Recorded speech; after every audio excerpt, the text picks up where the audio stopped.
think that's a great segue. Because that's a great segue into another aspect of something I want to share this evening. What I was going to go ahead and get into is I wanted to share a little bit of Transurfing out on the MREC show. You know, I would love for you guys to go check that out. I do have another channel where I do offer and show and teach the power of the mind, and also offer some life coaching, anything I could do to be of assistance to humanity. I can work with you with some of these practices. I can show you some of the things you may be not remembering, and really help you get to where you're trying to be. So please check out my other channel. Welcome to There's Only Now. Talib Kearns, There's Only Now on YouTube. Please check that out. Holly put that down in there. Thank you, Holly. That's dope of you.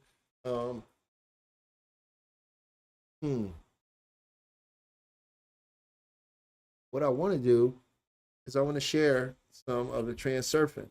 So there's a channel I like called Reality Transurfing TV. You can go subscribe to them.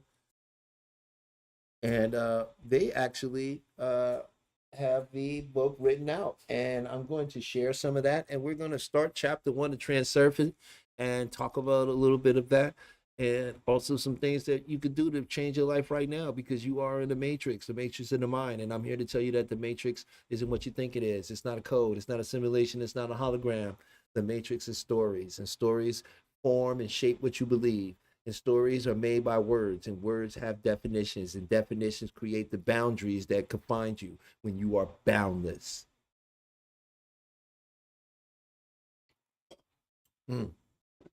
That was a mouthful. So let's go ahead and no diddy, y'all. But let's go ahead.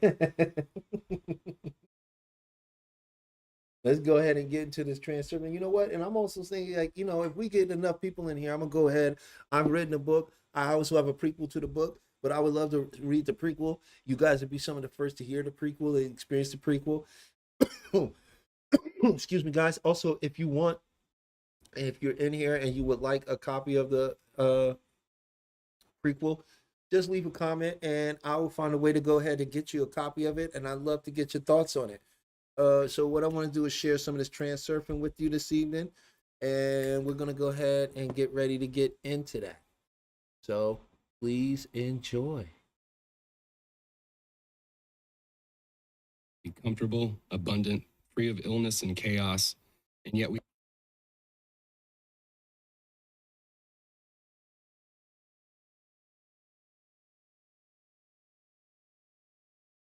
go, guys.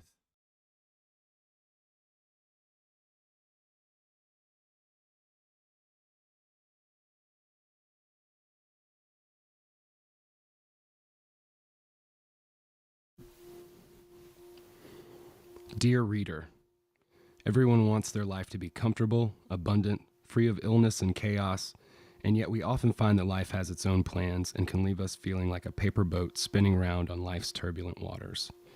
You may have tried all sorts of popular methods aimed at achieving happiness, but I wonder how effective you found them if they conformed to the traditional worldview. This book introduces many strange and wonderful things. It is all so mind-blowing, you might not want to believe it, but you will not have to believe. The methods introduced here invite you to test everything out for yourself, and when you do, your current worldview will crumble. Transurfing is a powerful technique aimed at giving you the power to create aspects of your life in a way that would ordinarily seem impossible. In particular, Transurfing will give you the power to control your own destiny as you see fit. I promise no miracles, and yet something greater than a miracle awaits you. You will discover that hidden quality of reality is more extraordinary than any mystic tradition. Is anybody looking for a vocal coach? Well,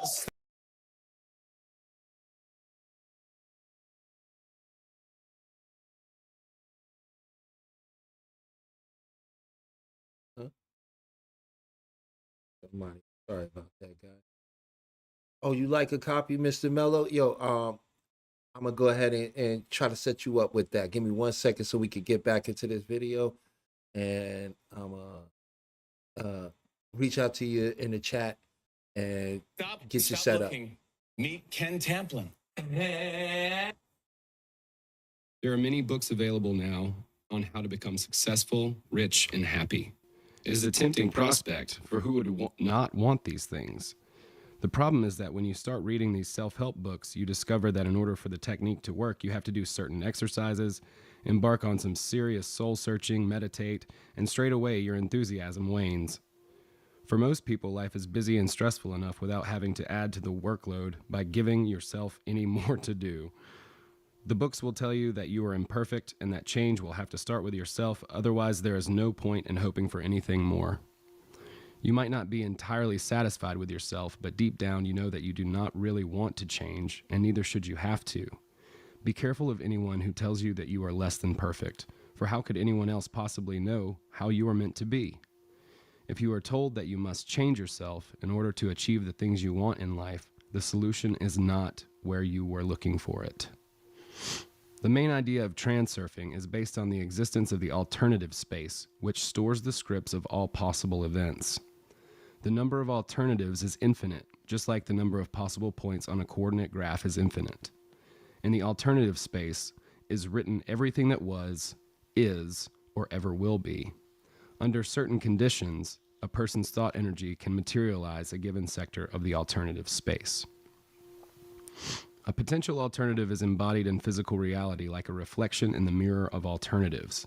The individual is capable of shaping their own reality as long as they observe certain rules. The mind tries unsuccessfully to influence the reflection. Instead, you have to change the image that is being reflected. In this book, we are not going to do exercises, meditate, or obsess with the self. Transurfing is not so much a method of self-improvement as a fundamentally different way of thinking and behaving in order to get what you desire out of life. It implies exactly this: to get what you desire from life, rather than having to fight for it. The method of transurfing is not aimed at changing the self. It offers a way of returning to self. We all make mistakes in life and then think how wonderful it would be if we could turn back the clock and put everything right. I'm not promising you a train ticket back to your childhood, but mistakes can be put right, and doing so is a bit like returning to the past or even stepping forward into the past. The meaning of these words will become clear towards the end of the book. You will not have heard or read anywhere else the things I'm going to tell you here, so be prepared for the unexpected, as enjoyable as it is surprising. Chapter 1: The Alternatives Model. Dreams don't come true. The rustle of the morning stars. I was woken by the neighbor's dog barking. The nasty animal was always waking me up. How I hated it. Why should I have to be woken up by the noise of someone else's pet? I decided to go out for a walk, calm down, and distract myself from the intense desire to set fire to my neighbor's house. They say dogs are like their owners. This one was. There always seemed to be some idiot in my life trying to get me down. Feeling stressed, I started to get dressed. My slippers had disappeared again. Where are you, you sneaky little buggers? When I find you, I will chuck you out. It was foggy and damp outside. I walked along the slippery path through the gloomy forest. Almost all the leaves had fallen, exposing the gray trunks of half-dead trees. Why do I live in the middle of this depressing bog? I reached for a cigarette. I didn't really want one, but old habits told me I needed one. Need? At what point had I become addicted to cigarettes? It's not very pleasant smoking in the morning on an empty stomach. I used to be a social smoker. It had been fashionable, a symbol of freedom and style. But the party ends and the gray drizzle of everyday life sets in, bringing with it problems in patches like slimy puddles. You smoke each problem away several times as if saying to yourself, I'll just have this quick smoke, catch my breath, then launch back into the dreaded routine. Smoke.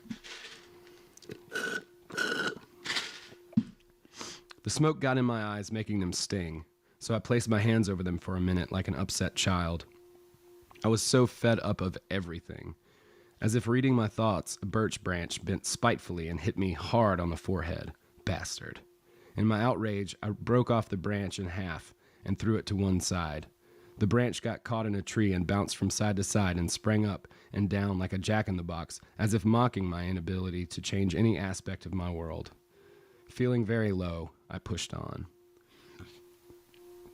Every time I tried to battle with the world, it would at first yield, giving me false hope, only then to come back at me with a hard slap.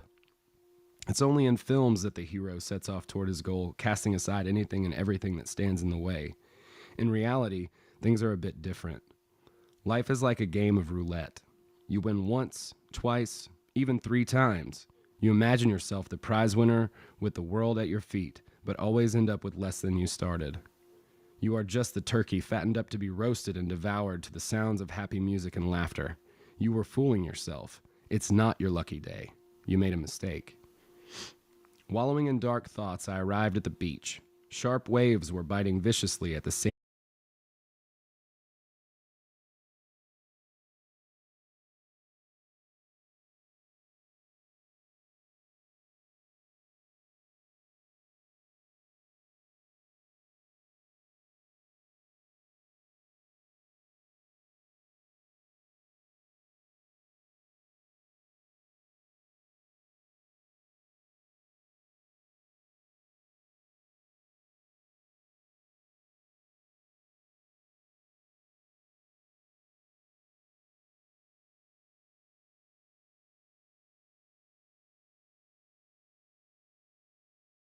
Hmm.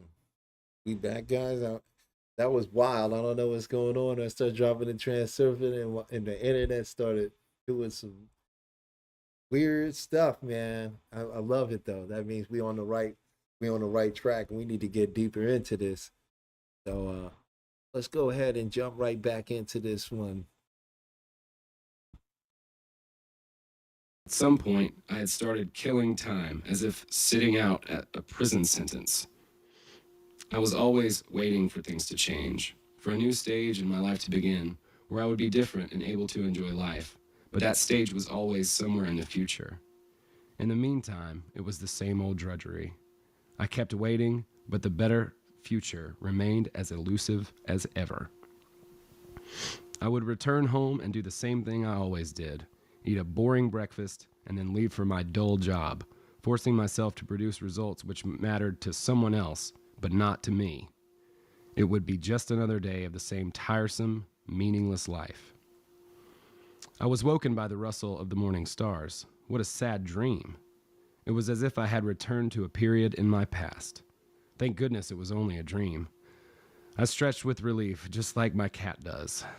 There he was lying lazily, sprawled out, only his ears giving any sign that he was aware of my presence. Get up, you whiskered thing. Are you coming with me for a walk? I had placed an order for a sunny day, and so set off towards the sea. The path led through the forest, and the rustle of the morning stars gradually faded, giving way to the multi-voiced choir of the bird nation. Someone in the bushes was trying especially hard. Food! Food! There he was, the little wretch. However can such a little ball of fluff squawk so loudly? Only now did it occur to me, although every bird had a different voice, none were ever out of tune with the rest of the choir. They always managed to produce such a graceful symphony. No orchestra, however sophisticated, could be favorably compared. The sun stretched out its rays between the trees, creating a magical backlighting that highlighted the voluminous depth and richness of the colors of the forest and transforming it into one miraculous hologram. The path led me diligently towards the sea. The emerald waves exchanged whisperings with the warm sea breeze. The shore seemed endless and empty, but I felt comfortable and at peace, as if the overpopulated world had created a secluded corner just for me. Some people believe the world is an illusion created by the mind, but I could not imagine having such a high opinion of myself that I could think that all this beauty was the product of my own consciousness. Still feeling the effect of my oppressive dream, I began to reminisce about my former life, which had actually been as dull and gloomy as my dream. Like a lot of people, I had often demanded that the world give me all I felt it owed me, but in response, it had turned its back on me in indifference. If you look younger than your age, you might be one of us. If you've never broken a single bone,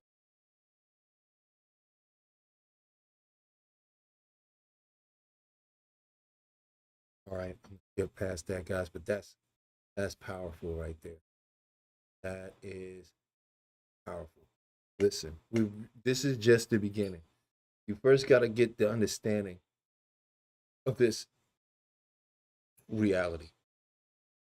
It seems very physical.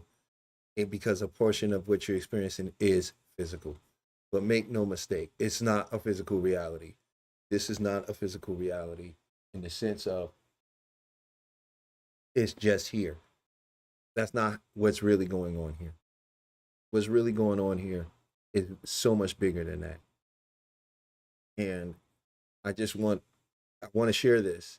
And as I said, there are some methods and things that you can do and that you can proceed in that would definitely assist in magical ways. So let's go I was on advised with by this. others wiser and more experienced. Let's finish this. I want to get through a lot of this first chapter, and we'll see if we make it through the whole thing or not. Either way, I'll be back tomorrow to get further into this. And on this channel, on my other channel, I actually offer a lot of these practices and methods. So please join me over at Talib Kearns. There's Only Now. That channel's available. There's videos up now. There's practices up now. There's a live up now. And also there's some receipts of some people that I helped from the MREC show, MREC TV. Please check out MREC TV. Subscribe to MREC. Tell them that Talib sent you. You know, and if you get a chance to go into his library of content, which he has so much content, please check out Heavy Gems on the MREC TV. And some of those things I turned into animated videos on the channel. So please go check those out. And those are some of the people that I've helped in real time right there on the spot. And there were magical transformations that occurred. Some of them came one day and they came back a week or two later talking about what happened for them. And those videos have been compilated into something cohesive so you can enjoy and also hear some of the information. So let's get back to this, shall we?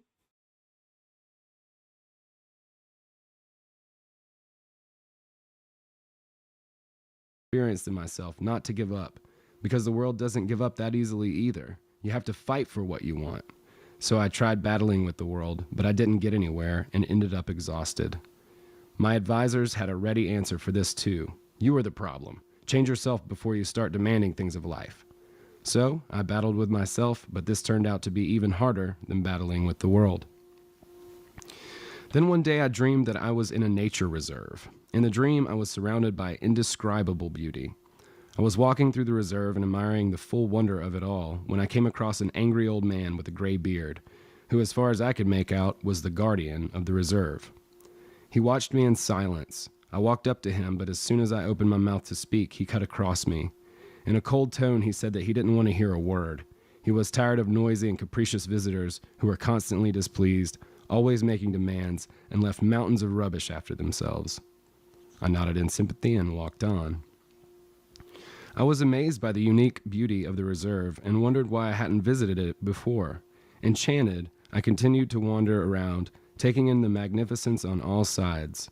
No words can fully describe the perfection of the landscape. My mind went blank in stunned admiration. Soon the guardian appeared before me again. The austere look on his face had softened, and he beckoned for me to follow. We climbed to the top of a green hill, and from there the spectacular view of a picturesque valley opened before us. I could make out some kind of village with toy houses decorated with plants and flowers, like an illustration in a book of fairy tales. Had the scene before me appeared more real, I could have stood regarding it with delight for some time. As it was, I started to suspect that such fabulous beauty was the stuff of dreams and not real life. I turned to the guardian with a questioning look, but he just sneered into his beard, as if to say, "We're only just getting started." As we descended into the valley below, it began to dawn on me that I could not remember how I had arrived at the reserve. I was hoping the old man could give me an explanation. Then I must have made some clumsy remark about how it must feel pretty damn good to be one of the lucky ones who could afford to live in such a beautiful place, to which, openly displaying his irritation, the guardian replied, "Who is stopping you from joining them?" What would your life be like if you were a rapid transformational therapist? Life now. Yeah, we're going to fast forward this. You work your own. I started to go on about how not everyone was born rich, and we don't choose our fate. The guardian ignored my words and said, "That's the point. Everyone is free to choose any destiny they wish.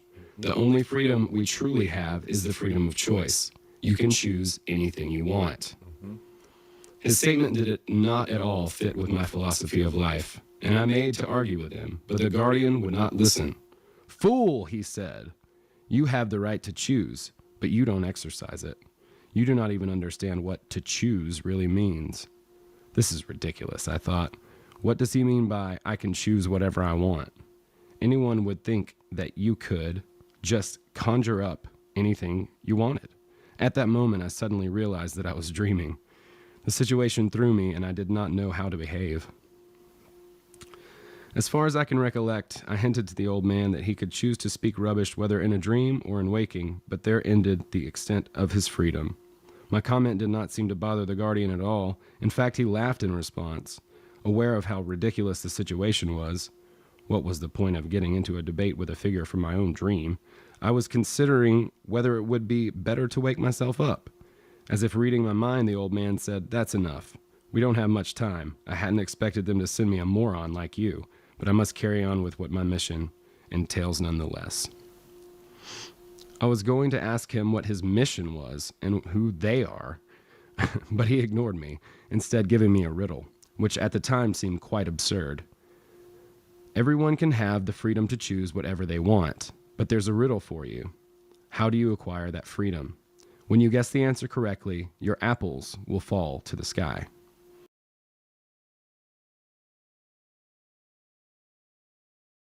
How do you acquire that freedom? When you answer that, your apple. Hmm. There's a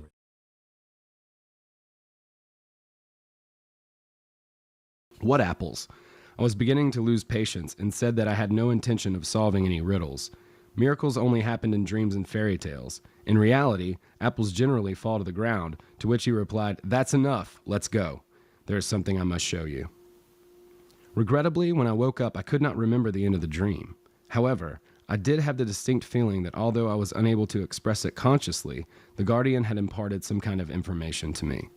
Just one word seeped through into my mind, but I had no idea what it meant. Transurfing. The thought I found going around my mind was that I did not have to totally furnish my world myself, that everything that was to be mine had been created long ago without my participation, but for my own well-being. There was absolutely no point in battling with the world for a place under the sun, and no one was stopping me from simply choosing the life that I wanted to have.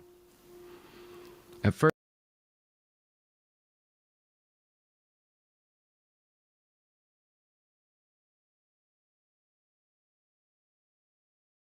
I know that this is the secret. There is no other secret. All in creation is done. Science calls it.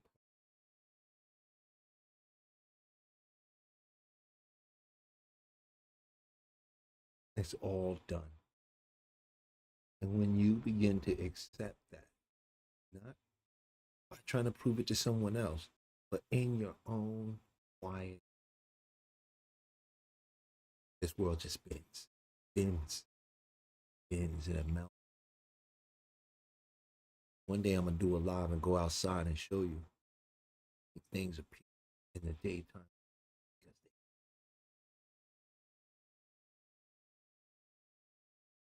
I have plenty of my videos captured on head, calling them TikTok.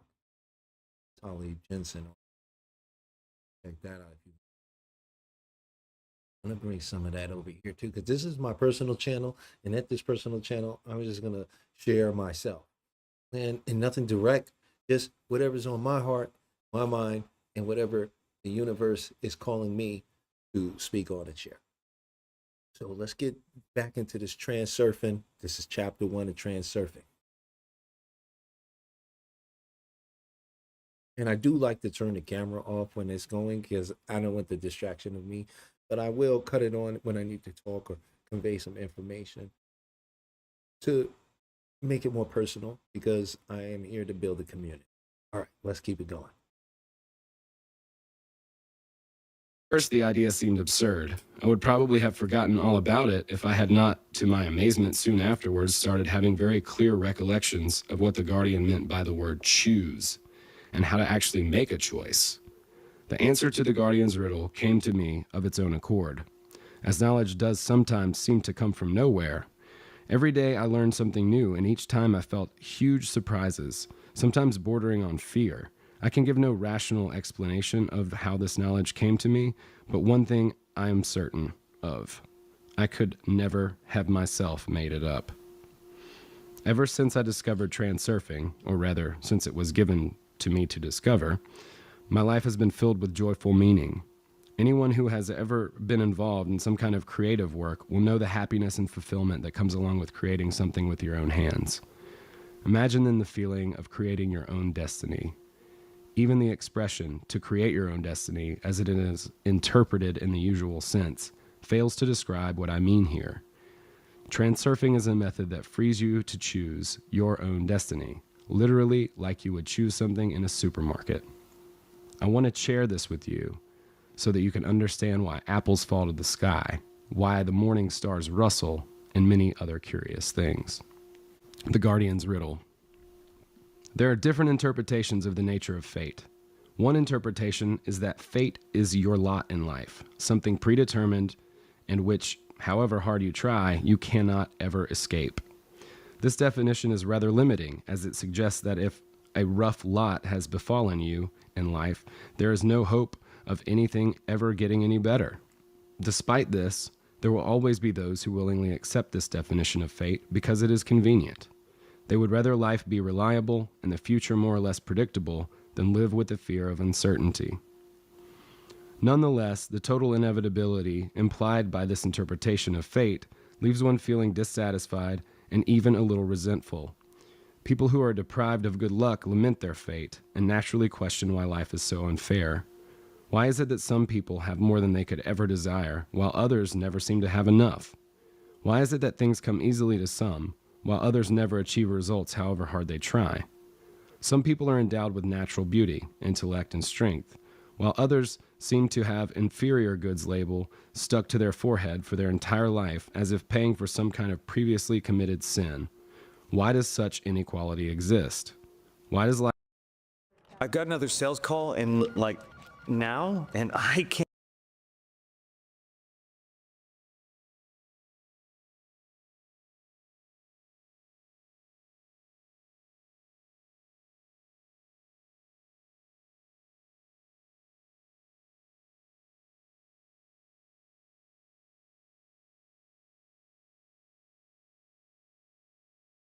intellect and strength, while others seem to have inferior goods label stuck to their forehead for their entire life as if paying for some kind of previously committed sin.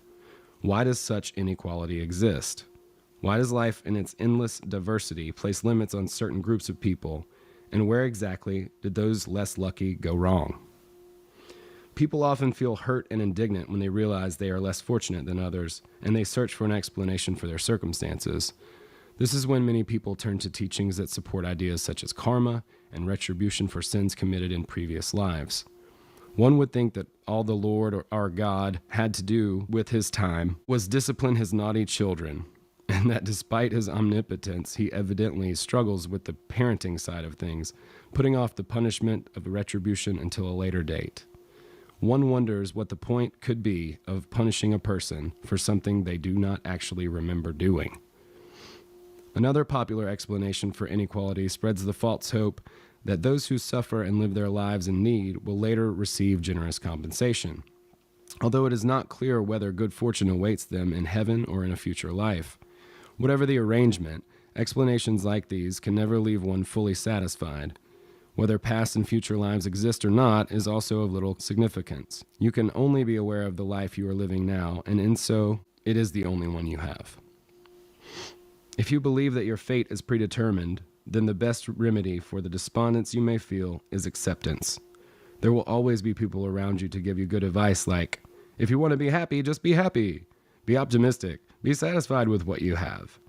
There will always be someone to tell you that the cause of your unhappiness is your own constant complaining and unrealistic expectations of life, and that you could be happy by definition, if you would simply reconnect with your inner joie de vivre, inner child, I guess.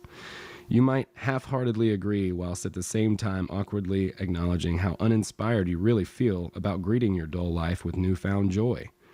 Surely we have the right to expect more. Why should we have to force ourselves to be happy when it is as futile as trying to force yourself to love someone? Then there are the quote-unquote enlightened individuals preaching universal love and forgiveness.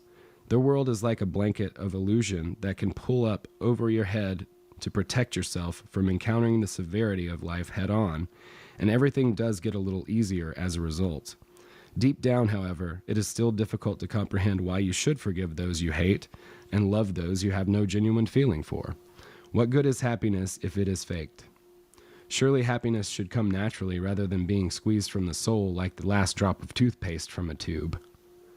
There are others who refuse to believe that life is boring and primitive enough to be reduced to predetermined fate. This type of person would rather be satisfied with what they have managed to achieve by their own abilities than accept the lot they have been dealt. This is a different perception of fate whereby you make your own luck, and good luck has to be fought for. That is just how it is. Wise people will tell you that life is not given to anyone on a plate, and that if you are not satisfied with what you have, you must dig your heels in and work hard to attain the happiness you want. The history books describe brave heroes who fought and labored day and night, overcoming unimaginable obstacles. The victors were rewarded with the laurels of success, but only after suffering all the burdens and privations of battle. This take on fate is not very logical either. Millions of people battle and labor, but true success comes to but a few. You can spend your entire life struggling desperately for a place under the sun, and yet get nowhere. Why would life be so cruel and unyielding?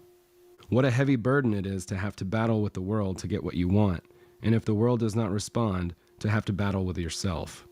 How hard is it to believe that if you are poor, ill, ugly, or unlucky, it is your own fault, that you are flawed and so you must change? These ideas suggest that you are an accumulation of various shortcomings and defects which must be worked on. Unless you are lucky enough to be born rich and happy, your lot in life is either to humbly bear your own cross or dedicate your entire life to fighting against it. It is somehow not a view of life that ready fills the heart with joy. Surely there is a glimmer of hope among these dismal beliefs. Fortunately, there is a glimmer of hope that comes from a totally different view of things. The solution is as simple as it is enjoyable in contrast to the other views described above. In Transurfing, the concept of fate is based on an alternative model of the universe. Before you wave your hand in disappointment and decide that you are being fed yet another chimera, remember that every known concept of fate originates from a specific worldview, which in turn is based on a number of unproven principles. For example, materialism is founded on the proposition that matter is primary and consciousness is secondary. Idealism claims the opposite. Neither of these philosophies has been proven, and yet models of the universe are constructed around both. Each model is convincing enough and has its own loyal defenders. Both materialism and idealism explain the phenomenon of the world via philosophy, science, and religion, and both are right and both are wrong in their own ways.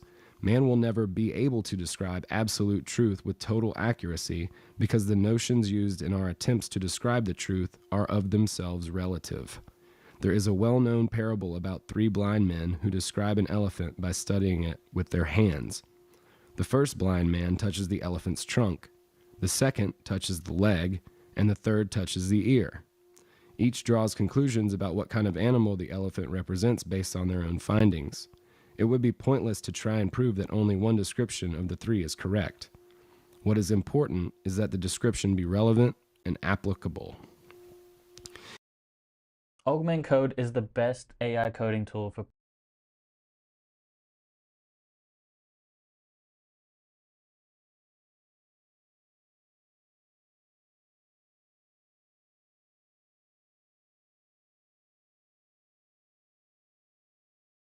All right, y'all. Just want to make sure you still with me. You're following. Right now, I can't look in my chat. I'm trying to open back up my chat window. I was having a little issue with that. But as soon as I can get that chat window back open, I'll be able to respond to some of the things if y'all saying something about it. But we're about to get real deep right now. This is where it's about to get super deep. So when I say deep, I just mean this is where we're going to get more into the practical aspect of it and what reality is and how reality works. Now, I find Transurfing so interesting because it is a, comprehensible way to understand how this is all working. There's nothing wrong with you. You are perfect in every way. The version of you that you are encountering right now with the issues and problems and stuff that is going on, whatever it may be, is perfectly designed for the version of you. You cannot change this version of you. You can only enter into another version of you. You are constantly shifting through versions of you. Go back and think about the earlier versions of you from childhood and how you amalgamated through that childhood with mentality, personality, characteristics, and behaviors that all changed over time. And as they changed and shifted, location changed, people changed, environments changed, props changed, all these things changed, and you are no longer that individual, right? You don't remember the point where you stopped being the other version of yourself and started being a new version of yourself. That line isn't there for you to see.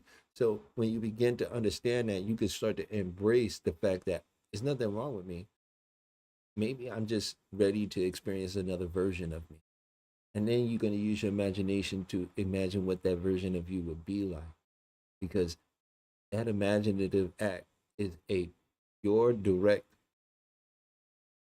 piercing into the quantum realms and quantum possibilities. Your imagination is viewing what is already done and that already exists. So when you can collapse the space and time between the two, and you're able to bring that right in here very quickly. So let's get back into this. I just wanted to get in, jump in, make sure you're still with me. Please like, share, and subscribe. Road to 100 subscribers. We're going to do road to 500, road to 1,000, road to 5,000, road to 10,000. As it's done, and I say so. And you, and a lot of you going to be my witness. You're all my witness. Be my witness to the growth that's going to happen because I say it's so. But let's get back into it.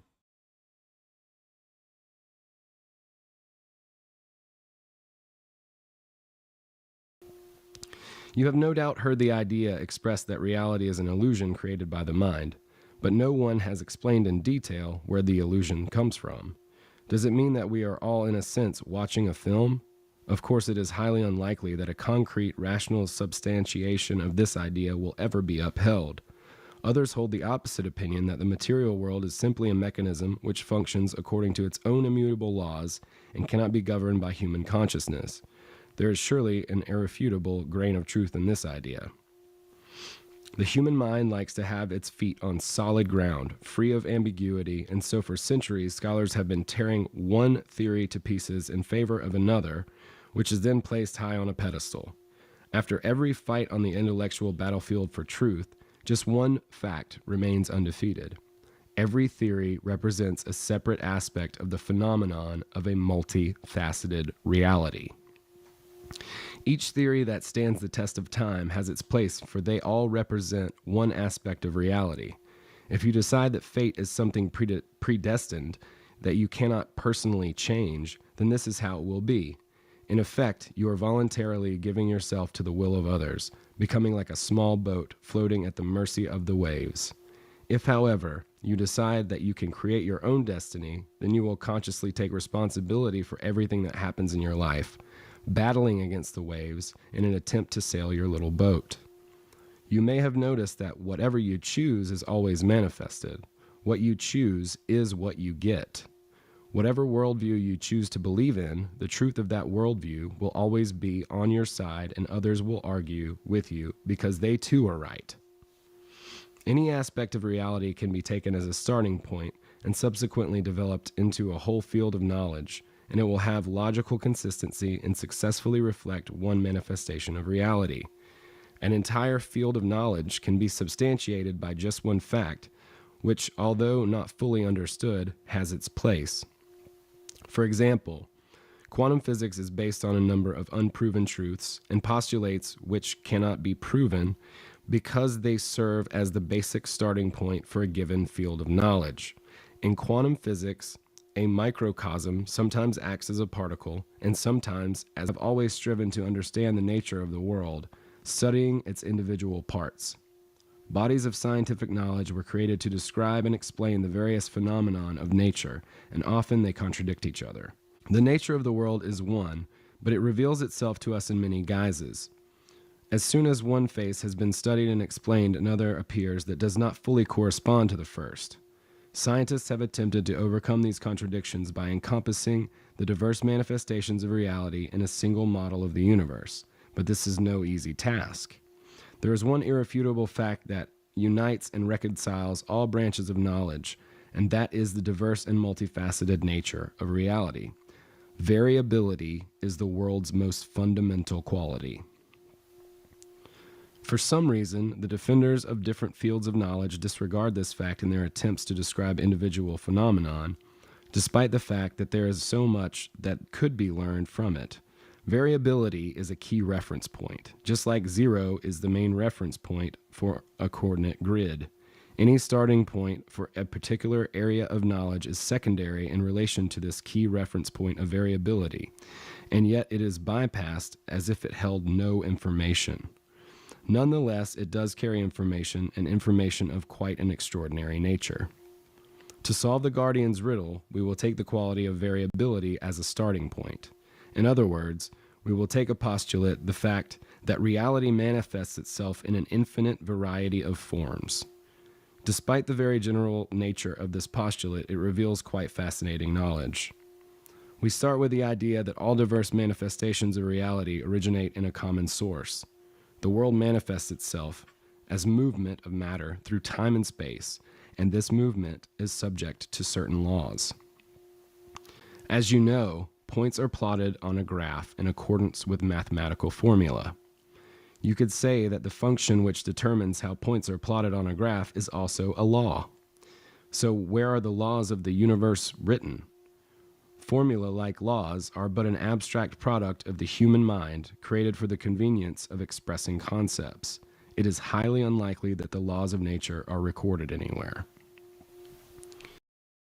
Imagine being able to build anything.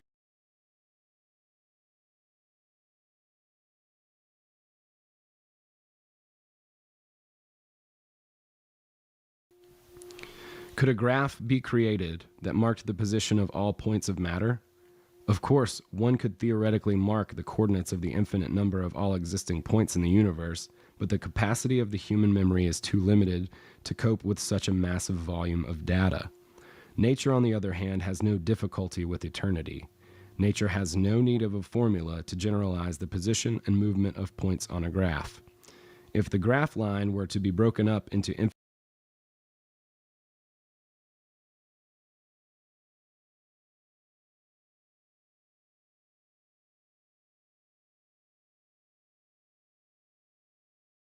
I just want to jump in. I just needed to jump in and let you know I'm still with you. This is I really would suggest that maybe you go back to when you get a chance, when I put this back up, listen to this again, hear some of what is being said, you know,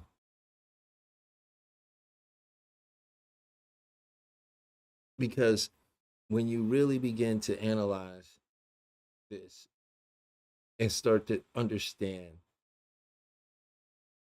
that it's done already.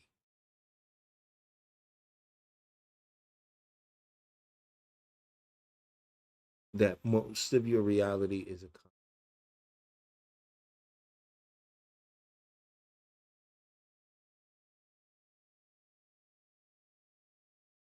the world around you has been defined, and that definition has become your prison.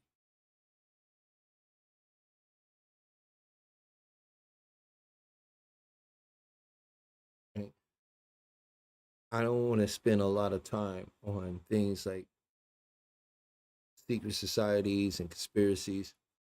I will dive into that at times, but The reality is, I really want to spend more time with you with information that's going to make a change in your life. That's not going to make a change in your life. That's going to reinforce what's going on in your life. So the important thing here is that we discover things that are changing or allow us to see that the change is possible, and that it is not a physical efforting thing, that it is an allowance, that it is a flow. So let's get back into this.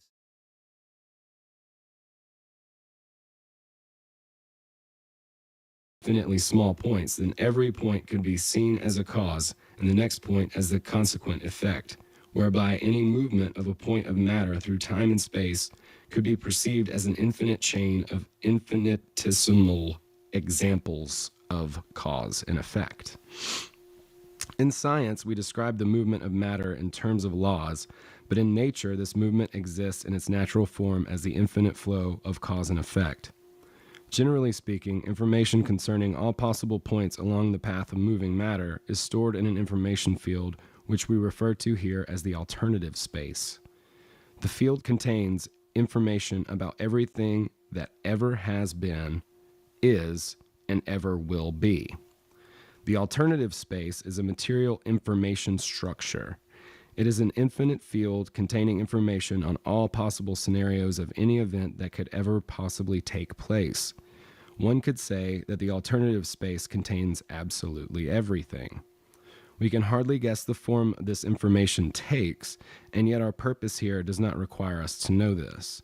The important thing is to establish that the alternative space serves as a template or coordinate grid for the movement of all matter in time and space.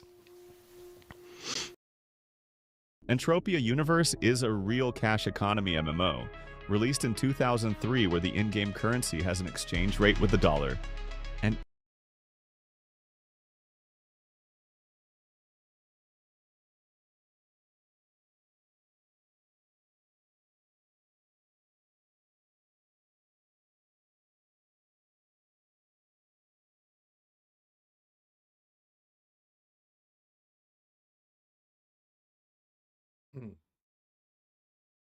So this is the science. This is important to understand, right? That this relevant, the space in between space, even, right? This is what science is calling the dark matter. They understand that there's an energy force of everything that is in existence, but they don't see it. They can't quantify it, right? But the actual outside of the consciousness of man, this quantification it's not necessary. It doesn't really truly exist. Think about this. There are no numbers. You can't find numbers in the universe. Numbers don't exist. Numbers are subjective. Numbers are a construct of humans making sense of something, right? And then defining it, in which giving it a boundary so that they can perceive it. Means you can alter your own perception by redefining your own boundary. And that's redefining the words, or not redefining the words, but using words now with definition that creates the boundaries in the outline you wish to experience. So let's jump right back into this. I'm gonna rewind a little bit so you can get that again.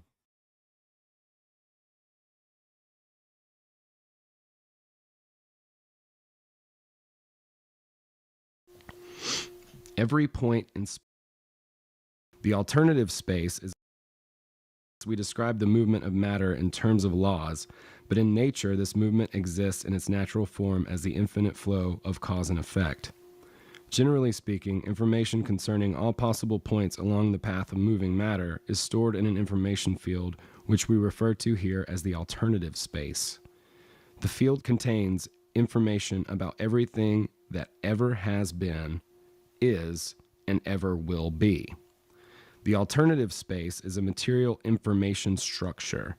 It is an infinite field containing information on all possible scenarios of any event that could ever possibly take place.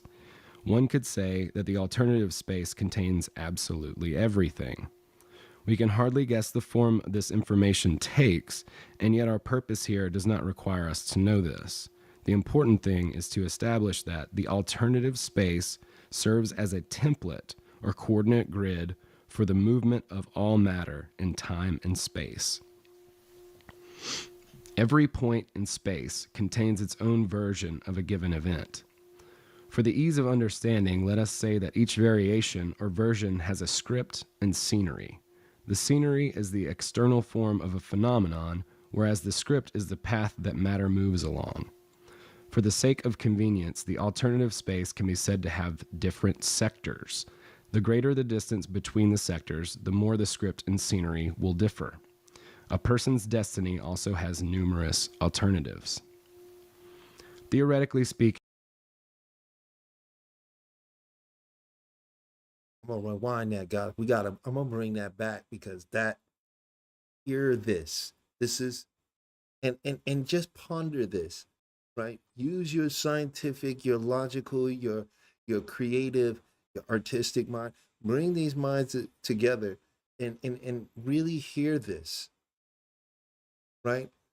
It's those moment of clarities, it's those haha moments that redefine who we are, that allow us to make great transitions into various versions of ourselves with very little effort.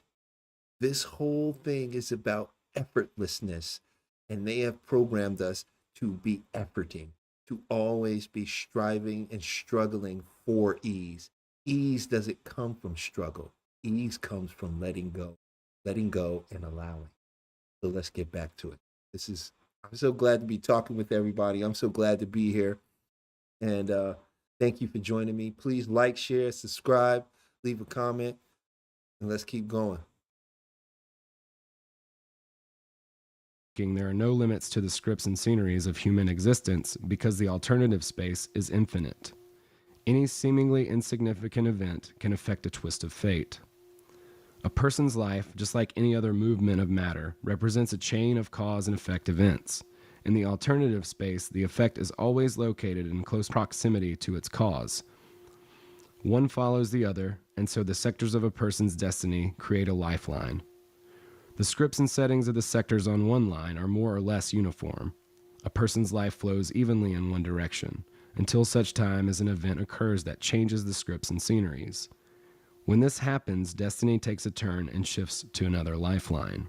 Experiencing lifelines placed very close together is like watching a play and then the next day going to the theater again to see the same play, but this time the stage scenery is different.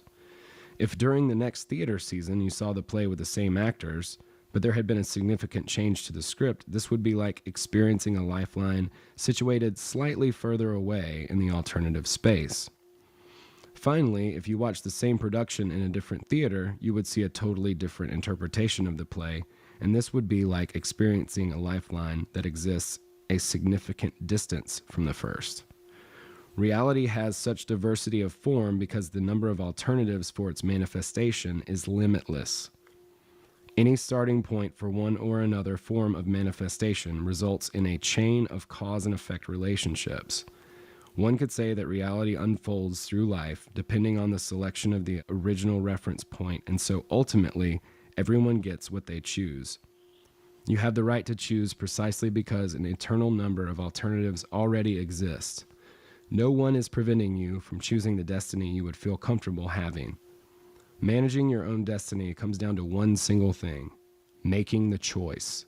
Transurfing shows you how to make that choice.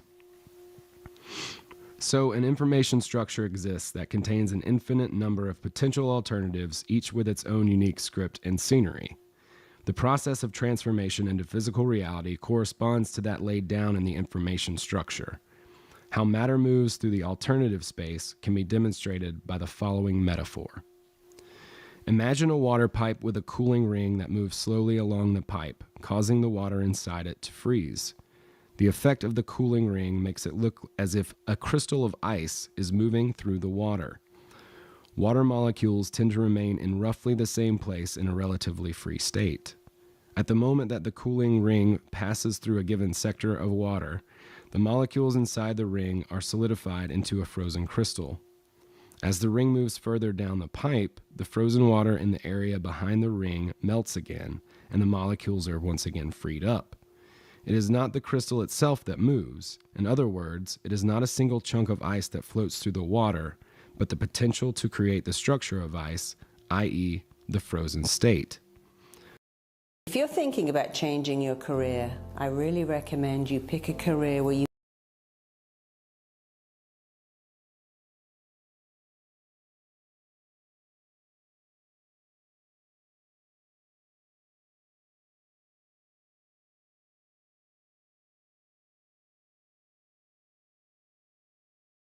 Position to the crystal structure is like a manifestation in physical. In other words, it is not a single chunk of ice that floats through the water, but the potential to create the structure of ice, i.e., the frozen state. The water in the pipe serves as an analogy for the alternative space, and the crystal of ice as an analogy for the material manifestation of a particular alternative. The water molecules are like people, and their position to the crystal structure is like a manifestation in physical reality of one possible fate. There is no single answer to the question of what the cooling ring symbolizes. In other words, how and why the information structure transforms into physical matter, no one can say. In a microcosm, matter can behave as a bundle of energy. We know that in a vacuum, for example, microparticles undergo a continual process of birth and annihilation, suggesting that matter is present and yet does not represent a physical substance. The one thing that is clear is that the things we can touch have an intangible, energetic foundation to them. I hope I have not overwhelmed the reader with too much physics, particularly as we are just at the very beginning of transurfing. The things you learn in this book may come as a bit of a surprise, so naturally, I offer some theoretical substantiation just to help the mind keep a firm footing. Do be patient. The wave is another analogy for the process of physical manifestation in which the sea is the alternative space, and the wave, the material manifestation of a given alternative.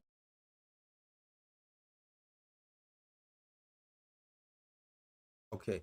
This is important. The reason I'm starting here and the reason that I want to really get this deep into your mind is because you need to understand that this is not just mystic woo-woo, right? This is just very grounded in what science has discovered as well. There are certain truths and lying within the scientific community. There is a disconnect between what we might call mysticism, metaphysics, and what we might call quantum physics, traditional physics, theoretical physics. There's a disconnect because in the late 1800s and early 1900s, they removed the ether from the periodical table. And that is, you can look this up. You can go research this for yourself. I'm not making this up. It was removed from the periodical table. Science, for some reason, took out what was discovered by science and created a materialism system that removed all of the what you would call what they would call today pseudoscience, or removed all of the other elements that were more in line with ancient teachings, and gave us more of this modern dogma of science today. So this is why I want to start this series with Transurfing, because it begins with science, but then we're going to take that science and expand it beyond the boundaries of what they confined us through with their definition. So let's just get back to it.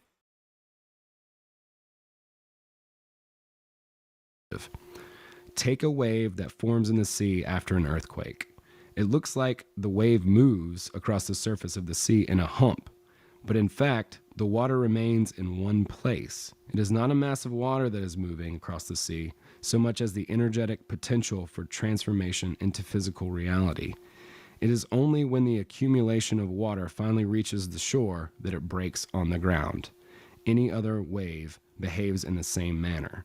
Does this mean that material manifestation moves through time and space while the potential alternatives remain in one place for eternity in the space of everything that was, is, and will be?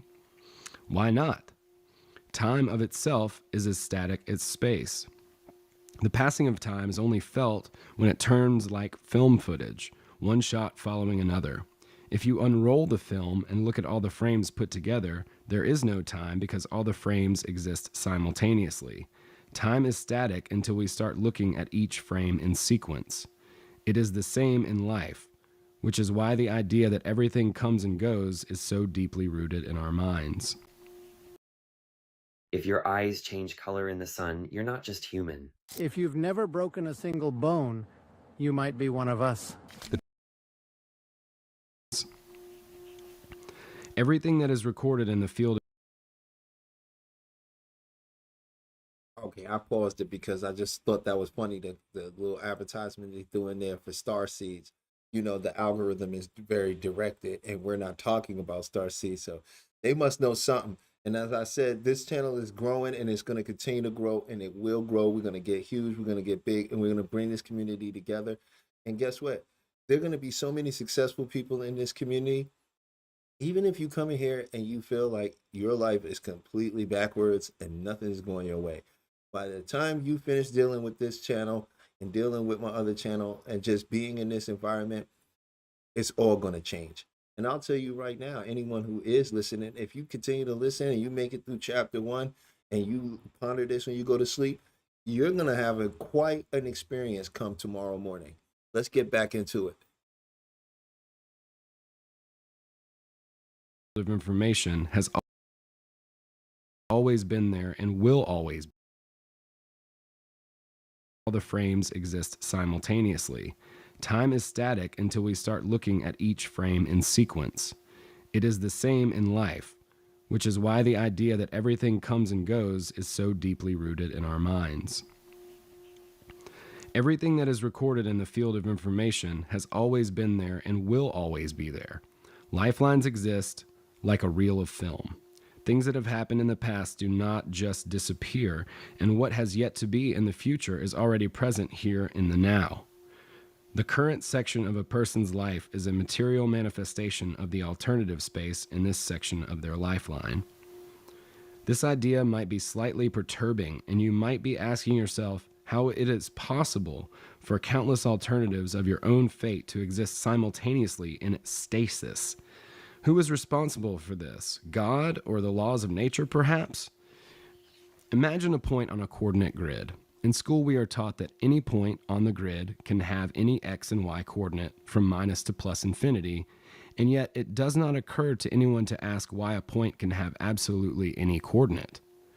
Imagine if the point that moves along the function line were surprised and asked, how can this be that the path I have traveled so far has always existed and always will, and how can it be that the path I'm about to travel has already been outlined in advance?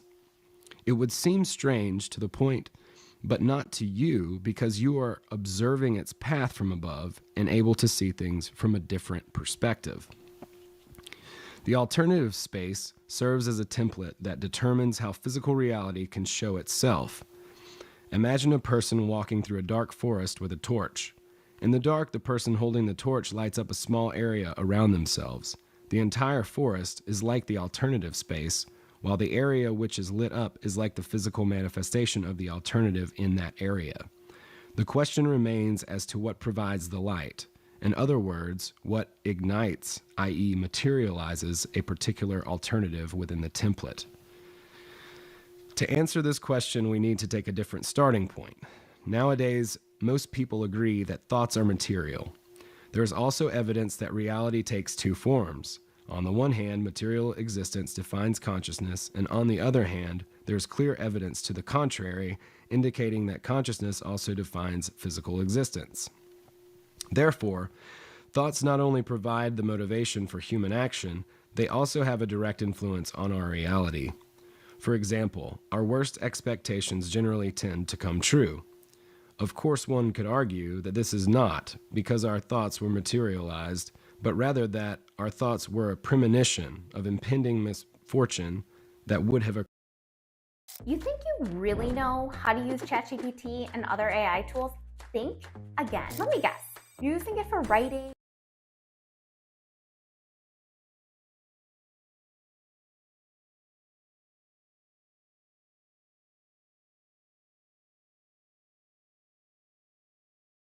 That would have occurred anyway. There is undoubtedly much that is unclear and ambiguous about paranormal phenomena.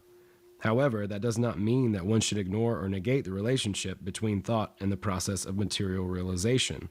Much evidence exists to indicate the direct impact of thought on reality. One way or another, individual consciousness shapes a person's destiny. This book focuses specifically on how this is possible. Thought energy transforms possible alternatives into physical reality. This statement is correct because reality can be manifested in any form defined by consciousness. Evidence of this hypothesis can be found not only in everyday life, but also in the experiments of quantum physics. For our purposes, the specific mechanism by which thought energy interacts with this alternative space is of no great consequence. It is not yet clear by what means the transfer of information takes place, whether on an energetic level or by some other means. For convenience sake, we will simply work with the idea that thought energy lights up a certain sector of the alternative space, as a result of which one alternative is transformed into physical reality. Waves of thought energy find the sector in the alternative space that corresponds in quality. The alternative of that sector is then made manifest on the physical level, marking the process of how consciousness creates reality. You should bear in mind that this is only one way of manifesting reality. Generally speaking, it is not possible to create the reality you desire simply by sitting in one place and contemplating it. Although people do exist who are capable of materializing objects literally out of air, they are very few in number and as a rule do not advertise their abilities. Nonetheless, thoughts have as much impact on a person's destiny as concrete actions do. People are used to the idea that there is a visible and clearly comprehensible connection between their actions and the consequences of them. By contrast, the impact of one's thoughts manifests imperceptibly and so appears inexplicable and unpredictable. It might seem difficult to determine a causal relationship between one's thoughts and subsequent events, but soon you will see that the connection is quite direct. A person gets what they choose. Some may conclude that I seem to be saying that the seas, mountains, planets, and the galaxy are all just a product of their personal thought energy. This is because people have a tendency to consider themselves the center of the universe, whereas in an actual fact, they are just a tiny dot in infinite space. The world is inhabited by millions of living organisms, and every single one of them contributes to the creation of reality. Every living being has its own characteristic thought energy. If you are not comfortable viewing plants as capable of thought, then you can refer to the process differently. It does not change the nature of the phenomenon. Nobody can say with certainty that inert objects do not have a quality similar to the thought energy emanated by living beings, to say nothing of the one spirit permeating all things, which we call God. Every being has consciousness and forms the layer which makes its own world. One could say that everything in this world carries a particle of God, and this is how he governs the whole world. We all live in the same world, and yet every individual moves along their own lifeline. The qualities of the material world are the same for everybody. It is just that its concrete realization is unique within the context of a person's life. For example, imagine that you are a tourist walking around a beautiful city. You admire the sights and the architecture. You take in the flower beds, the fountains, the park avenues, and the smiling faces of the city's prosperous inhabitants. Then as you pass by a rubbish bin, you see a homeless person. He is in the same city as you, and the same dimension, but he does not see what you see. He sees an empty bottle in the bin, a dirty wall, his competitor who wanted the bottle too, and a policeman eyeing him with suspicion. You live on one lifeline and the homeless man on another. Your lifelines intersected at a point in the alternative space, bringing you together into the same world in the dimension of physical reality. All manifestation of a material nature has an energetic foundation. The energy field is primary and all physical manifestation is secondary. Scientists attempt to unite different manifestations of energy within the context of a single theory, and soon they will achieve good results. However, they will find that they have to keep adding many more things. I think we're back. Yeah. All right. So as you're hearing,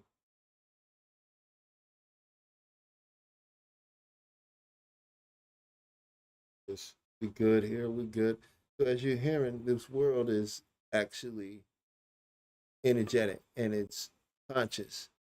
Now, some say you're dropped from the ocean of the greater consciousness of God. I see it differently. You are not a drop from the ocean. You are the ocean experiencing itself as a drop. Because all of the very things that are there are still here. So we're gonna get back into it when I check on my little puppy who was being a little gremlin because it's late. So let's get back to it. For our purposes, it is enough to accept the fact that the energy of human thought is material. Thought energy does not just spin round inside a person's head. It flows out into the space beyond the head and interacts with the wider energy field around us. Few would dispute this fact now. For convenience sake, we can talk about the parameter of thought energy that is frequency, just as radio waves have a frequency. Whenever you think about something in particular, the frequency of your thoughts becomes attuned to a certain area within the alternative space. When the thought energy reaches the relevant sector in the alternative space, the potential reality held within that sector begins to materialize. Energy has a highly complex structure and permeates everything that exists in the world. When energy passes through the human body, it is modified by that person's thoughts. By the time it exits the body, it has acquired the same parameters as the thoughts. A radio transmitter works in the same way. Energy absorbs the characteristics of the thoughts of one's mind. When energy exits the human body, it radiates outwards in a thought wave that in turn transforms the sector of the alternative space into physical reality. Whenever you think about something, be it negative or positive, you are radiating thought energy in the alternative space. Modified energy accumulates in a specific sector of the field, and this has the effect of introducing corresponding changes into your life. The circumstances of a person's life are not only created by their actions, but also by the nature of their thoughts. If a person has a hostile attitude toward the world, they will find the world responds to them with the same. If a person constantly expresses dissatisfaction, they will find more and more reasons to be dissatisfied. If a person's attitude to life is predominantly negative, the world will show them the worst side of its nature. Conversely, having a positive attitude is the most natural way to change your life for the better. People get what they choose. Like it or not, that is how life works. Whilst your thoughts are pretty much homogeneous, you will stay on the same lifeline. As soon as your relationship to reality changes in any way, the parameters of thought energy take on new characteristics and the material manifestation of the layer of your world shifts to another line. On this new line, events unfold according to a different script in accordance with the parameters of thought. If for some reason you dislike the new script, you will struggle to change the situation. People tend to react negatively when they come up against obstacles, expressing their dissatisfaction or falling into despair. As a result, the thought energy they radiate refocuses to a line on which the number of obstacles is even greater, making it seem as if their life is a slippery slope. It might seem as if this process cannot be controlled, but in fact, the individual is in control, and it is their own thoughts that they are directing the path of material realization into problematic areas of the alternative space. People think that obstacles can be overcome by action, but in actual fact, they ultimately experience whatever their dominant thoughts are. So if you choose to battle against the obstacles on your path, you will experience an abundance of obstacles.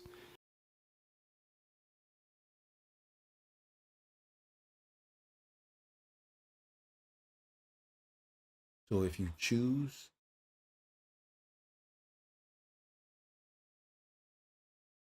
to interact with obstacles, you will create more. This is the same thing within the Sedona method. Trying to use the conscious mind to solve your problem, to figure things out, to get the right answer, or to open up pathways for new things to happen. If you want to know why you experience things the way you experience things, or how come this thing happened, it's your reticular activating system. And that filters out everything else and brings in what it thinks, or what it is programmed to understand that whether you consciously want it or not. So if you're running and living your life on autopilot, then you're going to find that you're at the whims of whatever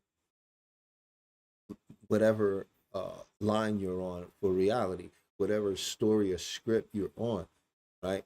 And how you respond to that is going to be how that script is developed and what direction you're going in. So just keep that in mind as we move on.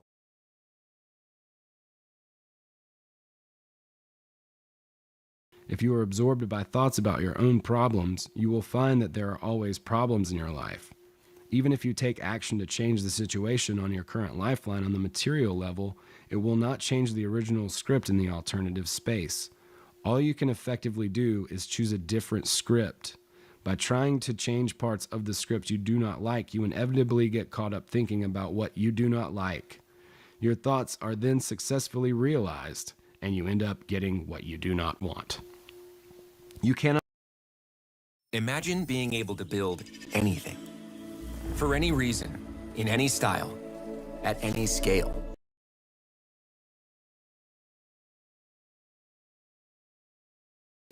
You cannot change anything about the current lifeline, just as in an art gallery, you cannot take away or reconstruct exhibitions that are not to your taste, as you are not the owner. However, no one is to stop you from turning around and walking into the next room to look at something you can appreciate more. Of course, the shift to a lifeline in which everyone else gets what they want on demand does not happen simply by wishing for it. Not all thoughts can be realized, and not all desires are fulfilled. The reason for this is not the content of a person's thought so much as it is their quality. A dream or wish does not qualify as a choice. Dreams do not come true. To create the reality you want, you have to observe certain conditions, which you will read about later in this book. The alternative space contains an infinite number of possible lifelines for every individual. No one should feel hard done if they do not like their fate, because everyone has the right to choose. The problem is that we do not know how to choose. The world has such diversity of form, one would think it was created to satisfy any need. Everyone can find whatever their heart desires. Even in the academic world, life manifests the side of it we wish to see. For example, idealism holds that the world is an illusion, and life agrees. Materialism says the opposite, and then again, the world has nothing against that. People argue with each other, trying to force others to accept their relationship to the world, and yet the world shows that they are all right. Is that not wonderful? The alternative space is the so-called illusion, and material realization is what is meant by physical reality. We always get what we choose. Those who are familiar with the principles of Islam will understand what is meant by a person's fate is written in the book. This means that fate is preordained and therefore cannot be changed or avoided. Similar statements can be found in other religions. In a sense, a person's destiny is indeed already preordained. The error of religion is in teaching that there is just one version of a person's fate, when in fact there are endless alternatives. They say you cannot avoid your own fate, and to some extent this is true because it is impossible to change the script with any given alternative of it. To battle with the world around you in the hope of changing your fate is a difficult and thankless task. It is not worth trying to change the script. It is far more effective to choose a different alternative, more to your liking. This is all quite strange, and you may quite reasonably have your doubts. I do not expect anyone to accept the alternatives model just like that. I did not believe in it myself until I became convinced that it actually works, and flawlessly at that. It makes no sense to give preference to one model of the universe over another, just for the sake of some absolute truth. It is not the model itself that has meaning so much as what it can help you to achieve. Different mathematical models can illustrate the same physical phenomenon in different ways. It would be hilarious if specialists in analytical geometry suddenly took up arms against mathematical analysts and tried to prove that geometry is the only true mathematical discipline. Mathematicians have been able to agree among themselves, but philosophers and religious leaders have not. It is difficult to say where the alternative space actually is. From the point of view of our three-dimensional reality, one could say that it is everywhere and nowhere. Imagine an endless surface without beginning and without end, inhabited by two-dimensional people. These people would not suspect that the third dimension exists. They would believe that the surface that they live on is the only world that exists and could not imagine that anything else existed beyond it. We know, though, that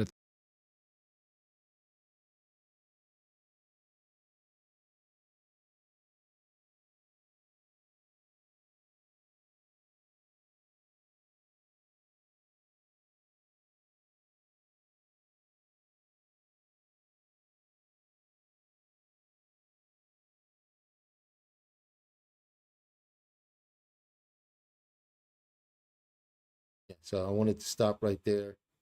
And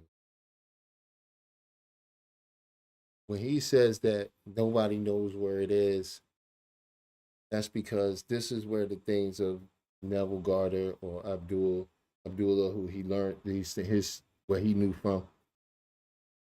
It's in your own wonderful. You want to see into the quantum realm. It's your imagination. You want to see into it more vividly, get better with it.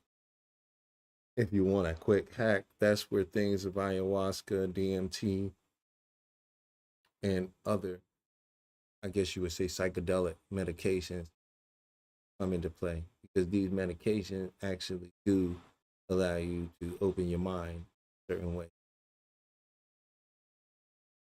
That is the quantum space.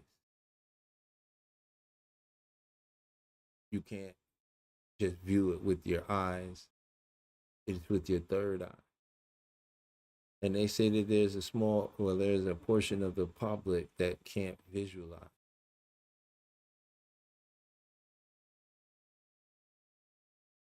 Right?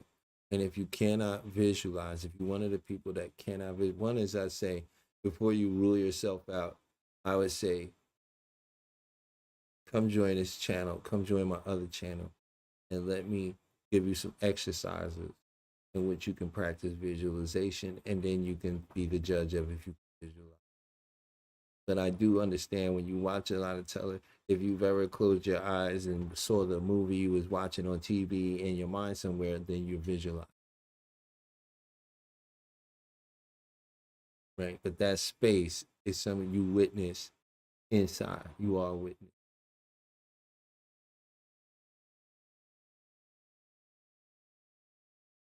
Right? And if you wanted, one of the keys to visualizing is to look up first. To not look at the screen of your eyelids, but to almost look at the screen in the back of your mind. And there lies the visualization. And when you get good at that, it becomes a portal that opens up.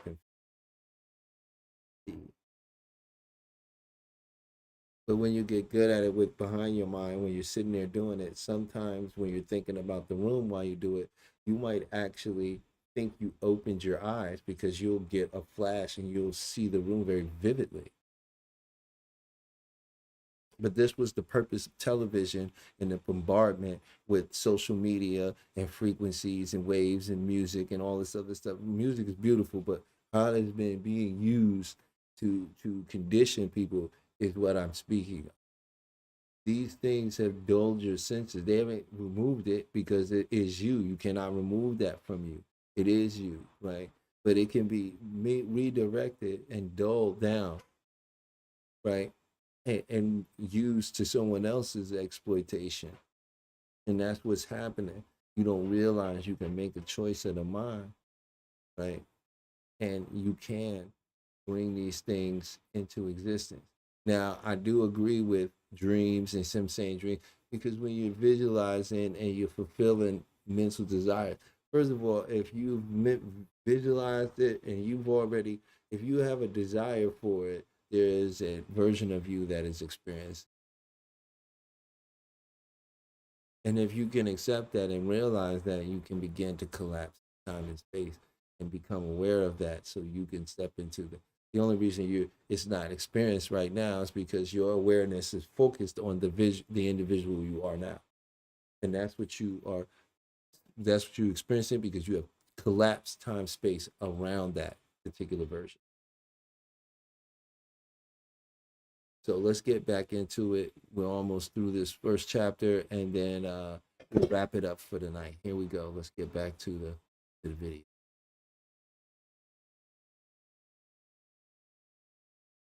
Third dimension should be added to this model, and that an infinite number of similar surfaces could be created. So there is no need to be concerned if you cannot visualize an infinite number of parallel worlds aside from our own. It is just a matter of perspective. It is hard to believe in the existence of parallel worlds. Having said that, how easy is it to believe in the theory of relativity, which claims that an accelerating body increases its mass, reduces its size, and slows down the time through which it moves? It is impossible to test the theory firsthand, but that does not matter. It does not matter whether we understand a theory. What matters is the practical benefit that can be derived from it. In the context of infinite space, it is ridiculous and even petty to argue about the advantages of one model over another. Try to imagine the infinite in terms of increasing distance that never reaches a horizon. Oddly enough, infinity in terms of decreasing distance has no limit either. We can only observe a limited portion of the visible universe, for telescopes and microscopes have their limits too. Nonetheless, infinity in the context of the microcosm is no different from infinity in terms of the macrocosm. I got another sales call and now, and I can't even remember the customer's name. His name is Kevin, and my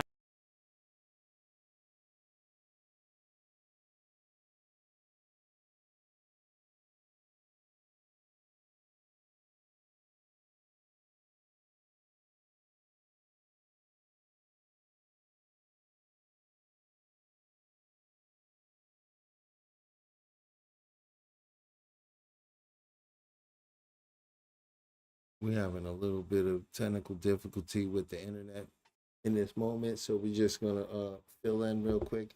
And yeah, so as I was saying, this is a crucial aspect of understanding. I won't even say crucial. This is one of the more beneficial aspects of understanding.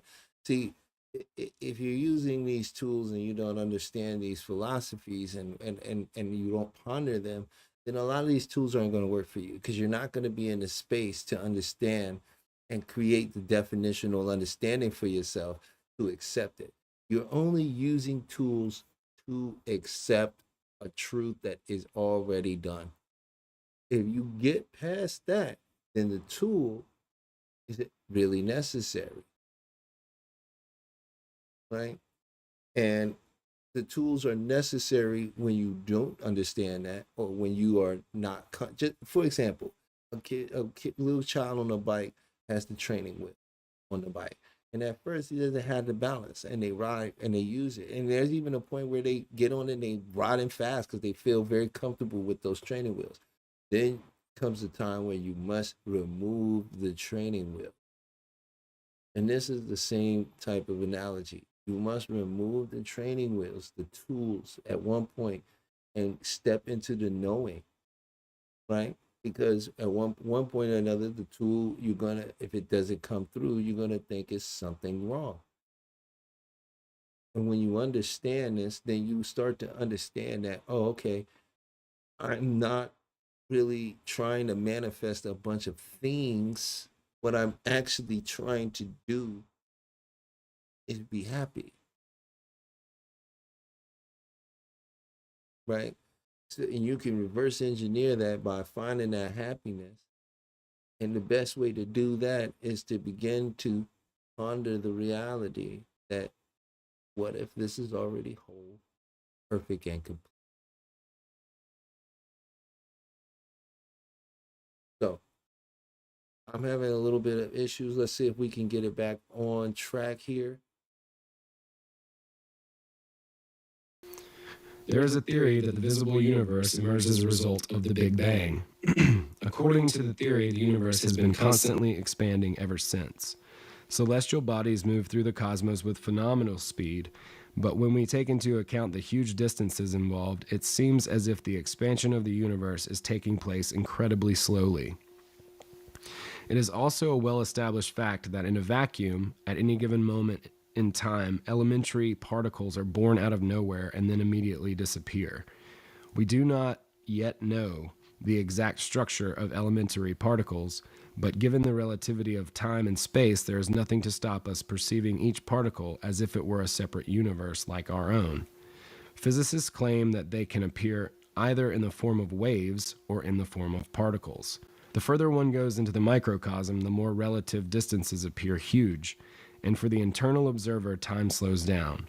To an external observer, our universe might appear to last for just one brief moment, like a particle birthed and extinguished in a vacuum, whereas we, its natural observers, perceive the universe to have been in existence for billions of years. The next time you take a mouthful of coffee, ask yourself how many universes you have just swallowed. Infinity cannot be divided into parts, and so if you think about it, every time you swallow a mouthful of coffee, you are swallowing an infinite number of universes. Flying through a microcosm takes as long and seems as far as it does flying through the boundless expanse of outer space. Time, like space, goes on for infinity, whether you look backwards or forwards. Intervals of time can be as infinitely large as they can be infinitely small. Any point within a time interval can be seen as a reference point, both sides of which extend into the infinity of time.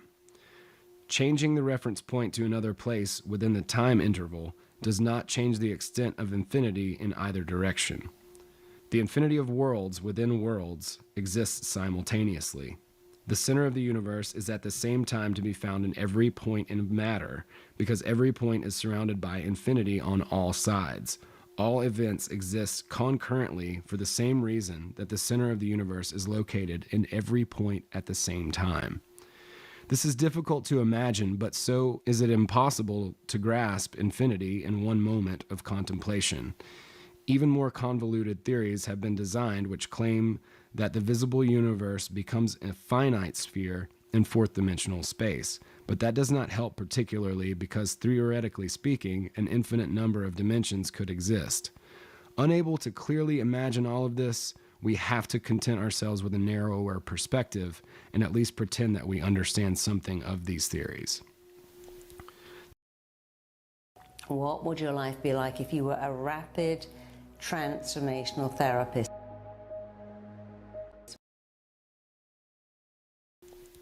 There are many things about contemporary science that are impossible to explain or comprehend. However, this should not prevent us from benefiting from the fruits of scientific thinking. Applying the principles of transurfing can lead to stunning results. The important thing is to decide from the very beginning not to torture yourself with the questions of why and how exactly it all works, which would be as productive as a child asking a physicist why different bodies attract. The scientist would reply, because of the law of gravity. Then the child then follows the next question. How does the law of gravity work? Why do bodies attract? There is no answer to this question, so we will leave the thankless task of trying to explain these things, for it is not ours to know and understand everything. We will simply enjoy the results of the alternatives model. From the alternatives model, it follows that man can create his own destiny. In transurfing, the concept of fate differs from other more widely accepted interpretations. The difference is that in the context of transurfing, a person can choose their happiness. They do not have to fight for it. There is no need to accept or reject the alternatives model straight away.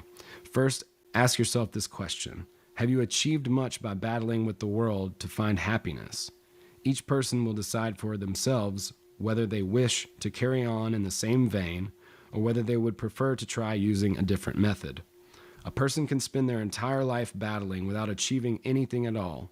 Would it not be simpler to act in a way that encouraged life to meet you halfway? For all life does is help manifest your personal choice.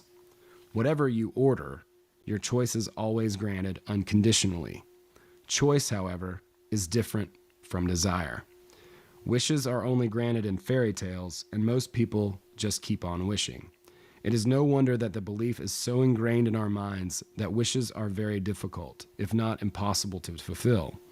We have already taken the first small step towards solving the Guardian's riddle. Soon you will find out why wishes are not granted and dreams do not come true.